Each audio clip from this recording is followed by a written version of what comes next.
మోకాళ్లలో గుజ్జును పెంచి నొప్పిని తగ్గించి సర్జరీని దూరం చేసే ఫ్రీడమ్ వాక్.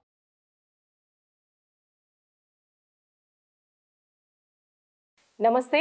ప్రస్తుతం మనతో ఉన్నారు ప్రముఖ ఆధ్యాత్మికవేత్త, ప్రముఖ జ్యోతిష్య వాస్తు పండితులు, అలానే పురాణ ఆగమ శాస్త్ర పండితులు ఉన్నారు సురేష్ శర్మ గారు.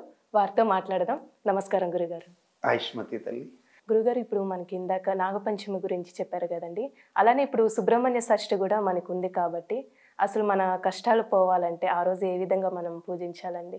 నేను చెప్పాను కదమ్మా, పంచమి రోజు నేను అనుభవించి అద్భుతమైన ఫలితాలు పొందానని. సో దీనికి పూర్వం జరిగింది చెప్పకపోతే ప్రేక్షకులు కూడా కొంచెం కన్ఫ్యూజ్ అవుతారు.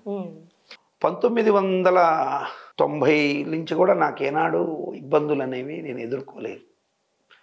అప్పుడు చెప్పాలంటే 2010 దాకా అద్భుతమైనటువంటి కాలాన్ని, 11 వరకు కూడా అద్భుతమైన కాలాన్ని నడిపాను. 10 నుంచి 11 మధ్యలో నాకు ఒక కళ వచ్చేది. ఆ సమయంలో నాకు శని మహాదశ జరుగుతుంది. శని మహాదశ జరుగుతుండగా ఒక కళ వచ్చేది నాకు. ఆ కళలో మా నెల్లూరు ప్రాంతంలోని ఒక సుబ్రహ్మణ్యేశ్వర స్వామి దేవాలయంలో ఆ ప్రధాన అర్చకులు నాకు సన్నిహితులు బాగా, జ్ఞానశక్తి గారని తమిళనాడు నుంచి వచ్చి నెల్లూరులో సుబ్రహ్మణ్యేశ్వర స్వామి ఆలయం కట్టారు. వారి దేవాలయంకి నేను వెళ్ళినట్టు, అంటే వారి ఏదో నాకు సన్నిహితులు కాబట్టి వాళ్ళ ఇంటికి వెళ్ళినట్టు, వారు ఆ సమయంలో సుబ్రహ్మణ్య స్వామి పూజలు చేస్తున్నట్టు, అక్కడ కుమార చరిత్రం చదువుకోండి అంటుంటే నేను కళ వచ్చిన తర్వాత దాన్ని పెద్దగా పట్టించుకోలేదు. అంటే పట్టించుకోలేదనే కంటే కూడా నా గ్రహం నన్ను అలా ఆ రోజు తన్నింది అనుకుంటున్నా. సో ఆ సమయంలో నేను దాని మీద అంతగా దృష్టి పెట్టలేదు. ఎందుకంటే అన్నీ బాగానే ఉన్నాం. కుమార చరిత్రం ఏంటి అనేది అంటే, కుమార చరిత్రం అంటే ఏం లేదు. కుమారుడు అంటే సుబ్రహ్మణ్యేశ్వర స్వామి. చరిత్రం కుమార చరిత్రం చదువుతున్నాము అని వాళ్ళు అన్నారు కాబట్టి, అంటే స్కాంద పురాణం చదవమని. నీకు ఇప్పుడు చెప్పనమ్మా, ఆ రోజు కూడా నా చేతికి ఇంతకంటే పెద్ద పెద్ద ఉంగరాలు ఉండేవి. ఇది అప్పుడుదే, ఇది అప్పుడుదే, ఇన్ని చాలా ఉన్నాయి.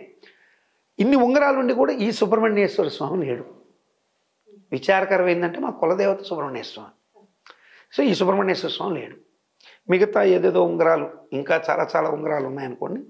అవన్నీ నాకు అప్పుడు పూజలు పురాహితంలో నేను కదలే వివాహాలు, అంటే అరటి చెట్టుతో పెళ్లి చేయించినప్పుడు ఆ వద్దన్న బంగారం వస్తుంది. అట్లాగే మూర్తి దానం, కుంభ వివాహం చేసినప్పుడు వచ్చే దానం, ఇదంతా కూడా నేను అమ్మకూడదు. అమ్మవారికి ఏదన్నా వస్తువులు, అలాగే నేను కొంత ఎంచుకున్న మా భార్యకి చేయించకూడదు, దోషం తగులుతుందని. ఇట్లా ఎవరికైనా పేదవాళ్ళకి కొన్ని మంగళసూత్రాలు దానం ఇచ్చేది. ఇప్పుడు కూడా కొంతమందికి వివాహం అంటే వాళ్ళు ఎవరైనా భార్యాభర్తలు పేదవాళ్ళు పెళ్లి చేసుకుంటున్నారు అంటే ఖచ్చితంగా వాళ్ళకి 2 మంగళసూత్రాలు దానం ఇవ్వడం, ఇటువంటివి అనేకం చేస్తుంటాయి. ఇక చెప్పుకోవాల్సిన అవసరం ఏం లేదు, ఎందుకంటే గుప్తదానం గుప్తంగానే ఉండాలి. కానీ సందర్భం వచ్చింది కాబట్టి చెప్పాల్సి వస్తుంది. ఇలా ఇస్తూ వచ్చేవాడిని. ఇలా జరుగుతుండగా ఈ సుబ్రహ్మణ్య స్వామి ఉంగరం నా చేతికి లేదు కదా, బాగా ఇబ్బంది పడిపోయాను. 11 దగ్గర నుంచి 2014 దాకా నరకం అంటే వేరుగా ఉండదు. నా చేతిలో ఉన్న నా ధనం ఎట్టపోయిందో, నా అపార్ట్మెంట్లు ఎట్టపోయినాయో, నా స్థలములు ఎట్లపోయినాయో, నా యొక్క వాహనాలు ఎట్లపోయినాయో, నా యొక్క భోగం ఎట్లపోయిందో తెలియదు. అపరిమితమైనటువంటి పేరుతో మంచి ప్రతిష్టలు చేసి గొప్పగా వెలుగుతున్న నేను ఆ 3 సంవత్సరాలు గడిపిన జీవితమే ఎంటైర్ డిఫరెంట్ అనమాట. అసలు ఆ 14 దాకా నా జీవితం వారు తలుచుకుంటే ఇప్పుడు నేనేనా అన్నట్టుగా బతికిచ్చాడు శని భగవానుడు. సరే, అంత కష్టాల్లో ఉండగా అప్పుడు గబక్కని ఒకరోజు ఎందుకో సుబ్రహ్మణ్యేశ్వర స్వామి స్కాంద పురాణం, నా దగ్గర పుస్తకాలు ఉన్నాయి, లేకుండా ఏం లేదు, ఎందుకో స్కాంద పురాణం దిగా ఒక అద్భుతమైనటువంటి ఈ మార్గశిర శుద్ధ షష్ఠి, సుబ్బరాయ షష్ఠి గుర్తొచ్చింది. చిత్రంగా నేను పుట్టింది ఎప్పుడు తెలుసమ్మా, ఆ షష్ఠి పోయిన పక్క రోజు మార్గశిర శుద్ధ సప్తమిలో నేను పుట్టాను. సో మార్గశిర శుద్ధ సప్తమిలో పుట్టినవాడు, లక్ష్మీదేవి పుట్టినరోజు పుట్టినవాడు, సంపదలతో తులతో గాలి. నువ్వెందుకు దూరమైనావంటే, కులదేవత పూజకి దూరమైనావా, అన్నీ దూరం అయిపోతాయి.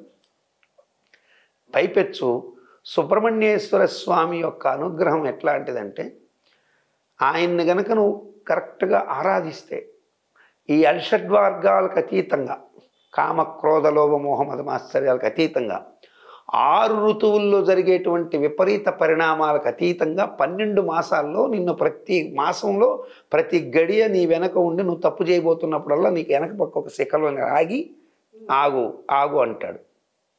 ఎందుకంటే ఇందుకు చాలా నిదర్శనాలు నాకు రియల్గా ఎక్స్పీరియన్స్ అయినాయి. కాబట్టి ఈ యొక్క సుబ్రహ్మణ్య షష్ఠికి, మార్గశిర శుద్ధ షష్ఠి సుబ్రహ్మణ్యేశ్వర స్వామి షష్ఠికి ఒక అద్భుతమైనటువంటి నేపథ్యం ఈ పంచమి ఆ సుబ్రహ్మణ్యేశ్వర స్వామితో మిళితమైంది. ఇంకా చెప్పాలంటే కుమార జననం మనకి జరిగింది. ఏది కృత్తిక మాసం అంటే ఆడి కృత్తిక అని మనం ఇప్పుడు దక్షిణాదిలో చేసుకుంటారు.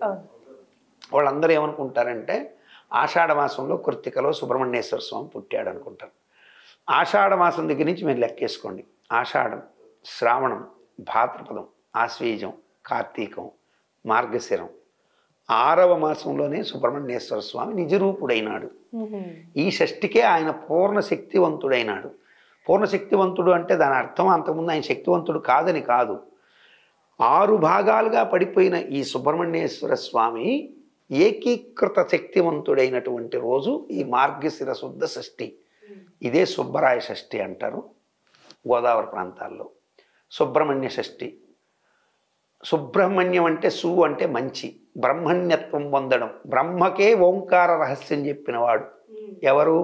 సుబ్రహ్మణ్యేశ్వరి. అంటే ప్రణవ రహస్యాన్ని బ్రహ్మకి చెప్పినవాడు. మనకి అందరినీ సృష్టించేది బ్రహ్మ కదా, ఆ బ్రహ్మకే ఓంకార రహస్యాన్ని చెప్పినటువంటి మహనీయ మూర్తి సుబ్రహ్మణ్యుడు. సో కాబట్టి సుబ్రహ్మణ్య షష్ఠి నాడు ఎవరైతే ఆ స్వామిని చక్కగా ఎర్రటి మందార పూలతో 6 ముఖాలతో 6 రూపాలతో శరవణ భవ అనే ఈ యొక్క నామాన్ని కనుక స్మరించి, శరవణ భవ ఈ 6 అక్షరాలు అద్భుతమైనటువంటి శక్తివంతమైనటువంటి మంత్రం. ఓం సాం శరవణ భవ. షష్ఠి రోజు ఈ మంత్రాన్ని జపించి జపించి ఎంత వీలైనంత జపిస్తూ ఆ సమయంలో సుబ్రహ్మణ్యేశ్వర స్వామికి ఎర్ర మందార పూలు, రక్తచందనం అంటే ఎర్రటువంటి ఎర్రచందనం అంటాం. ఇప్పుడు మనం అది నేరం అనుకోండి, అఫ్కోర్స్ ఆ పొడులు అఫీషియల్గా మార్కెట్లో అమ్మేవాడు ఉంటాయి. ఆ ఎర్రచందనం పొడి అది కూడా మీకు లేకపోతే చక్కగా కుంకుమ పువ్వుని వేసి రుద్దితే ఎర్రటి గంధం వస్తుంది. ఆ ఎర్రటి గంధం చక్కగా స్వామివారికి సమర్పించి స్వామివారికి ప్రీతిగా మీకు కలిగిన నైవేద్యాన్ని, ఆయనకి బెల్లం పొంగలంటే ప్రీతి, అంటే బెల్లం పాయసం ప్రీతి. సో ఆ చక్కటి పాయసాన్ని ఆ స్వామికి నివేదించినట్లయితే ఈ యొక్క మార్గశిర శుద్ధ షష్ఠి నాడు స్వామి అనుగ్రహం కలిగితే మీకు అన్ని కష్టాలు నిస్సంశయంగా తీరుతాయి. ఆ రోజు నేను చెప్పాను కదా, పంచమికి పూజ అంతా అయిన తర్వాత ఈ సుబ్రహ్మణ్యేశ్వర స్వామి ఉంగరాన్ని ఆ షష్ఠి రోజే ధరించాను. ఆ పక్క రోజే నా జన్మదినం. ధరించిన తర్వాత నాకు అద్భుతమైనటువంటి నిదర్శనాలు చూపించడం మొదలుపెట్టాడు. మీరు నమ్మరు, ఒక సాధారణ బ్రాహ్మణుడుగా ఉన్నవాడు 4.5 కోట్ల అప్పుల పడి బయటపడతాడా? ఎవరిని మోసం చేసి సంపాదించకుండా, అంటే ఒకరిని మోసం చేసి సంపాదించకుండా స్వామి అనుగ్రహంతో దైవదత్తంగా వచ్చిన ధనంతో బయటపడడం అనేది జరుగుతుందా? 4.5 కోట్ల అప్పు ఎలా అయిందో అప్పు తెలియదు, ఎందుకు అయిందనే దానికి రీజన్స్ మాత్రం ఉన్నాయి, అవి నేను చెప్పలేను. సో 4.5 కోట్ల రూపాయల అప్పులో ఉన్నటువంటి ఈ సురేష్ శర్మ ఈ స్వామి అనుగ్రహంతో నమ్మినందుకు ఈరోజు ఆ అప్పులు లేవు, ఆనందమైన జీవితానికి కొదవలేదు. ఇప్పుడు నేను ఎవరిని డబ్బులు అడగాల్సిన అవసరం లేదు. ఆ స్వామి అనుగ్రహంతో నేను చేసే వ్యాపారాలు, నేను జ్యోతిష్యం మీద బతకాలనేటువంటి కుసంస్కారాన్ని కాదు. ఆ సంస్కారం నాకుంటే ఎప్పుడో డబ్బులు ఎప్పుడో సంపాదించుకుంటే వేరే వ్యాపారాల జోలికే వెళ్ళకపోను. సో ఒక్కొక్క ప్రయత్నం చేసినప్పుడు ఒక్కోటి ఫలిస్తే ఒక్కోటి ఫెయిల్ అవుతాయి జాతకరీత్యా. సో నేను ఈ జ్యోతిష్ శాస్త్రం మీద బతకాల్సిన అవసరం లేకుండా నాకు వివిధ మార్గాల్లో స్వామి నాకున్న మేధాశక్తిని ప్రకటించి తెచ్చుకునేటువంటి శక్తిని ఇచ్చాడు. అద్భుతమైనటువంటి ఫలితం. అందరూ చేసినట్టే నేను కూడా రియల్ ఎస్టేట్ను ఏదో చేయాలి కదా, చేశాను. స్వామి అనుగ్రహంతో మంచి యోగాన్ని పొందాను. కాబట్టి ప్రతి ఒక్కరూ ధర్మబద్ధంగా సంపాదించుకోవాలి. మనం ఒకరి నెత్తి మీద చెయ్యి పెట్టి వాళ్ళని మోసం చేసి సంపాదించకూడదనేటువంటి ఆలోచన ఉంటే తప్పకుండా వారికి ఈ స్వామి అనుగ్రహం కలుగుతుంది. నేను చెప్పిన ఈ పూజా విధి విధానాలతో ఆ రోజంతా సాం శరవణ భవ ఈ మంత్రాన్ని చెప్పుకుంటే చాలు. నువ్వేమో మళ్ళీ ఆ రోజు ఎంతో చేయబడలే. ఆ స్వామికి ప్రీతిగా చక్కగా బెల్లం పాయసం చేసి పెడితే చాలు. అన్న పాయసాన్ని చేసి పెట్టచ్చు. చాలా చక్కగా తెలియజేస్తారు గురుగారు. ధన్యవాదాలు.